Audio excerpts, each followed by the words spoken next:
మరి మన జెండాలో ఉన్న రంగు ఈ ఎల్లో రంగు మన తంగేడు పువ్వు రంగు. మన బతుకమ్మలో ఏదైతే గునుగు తంగేడు ఉంటుందో ఆ తంగేడు పువ్వు రంగు ఈ జెండా రంగు. ఆడబిడ్డలు పసుపు కుంకుమ భారతదేశం అంతా కూడా ఏదైతే పవిత్రంగా భావిస్తారో, సౌభాగ్యం అని భావిస్తారో ఆ పసుపు రంగే మన జెండా రంగు. పసుపు అంటే ఇది ఆదివాసీల రంగు, పసుపు అంటే ఇది బీసీల రంగు, పసుపు అంటే ఇది మల్లన్న బండారి రంగు, ఎల్లమ్మ బండారి రంగు, పెద్దమ్మ బండారి రంగు. మరి పసుపు జెండాను తీసుకొని తప్పకుండా తెలంగాణ వ్యాప్తంగా న్యాయం చేయాలని ముందు కదులుతా ఉన్నాం. మరి మన జెండాలో ఈ మన తెలంగాణ మ్యాప్ ఏదైతే ఉందో ఇది బ్లూ కలర్లో ఉంది. ఈ నీలం రంగు అంటే శ్రమ చేసే వాళ్ళ రంగు, ఇది కష్టపడే వాళ్ళ రంగు, ఇది కూలీనాలి చేసుకునే పేదల రంగు, ఇది ఎస్సీల రంగు, ఇది ఎస్టీల రంగు.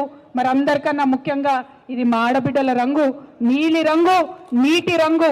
మన తెలంగాణకు నీళ్లు సాధించేటటువంటి పార్టీ యొక్క రంగు ఈ నీలి రంగు అని చెప్పి తెలియజేస్తూ మరి దేశమంతా ఒక విప్లవం నడుస్తుంది. आज पूरा देश में नीली पीली क्रांति चल रही है. नीली पीली अंटे बीसी एससी एसटी माइनॉरिटी महिला का क्रांति चल रही है.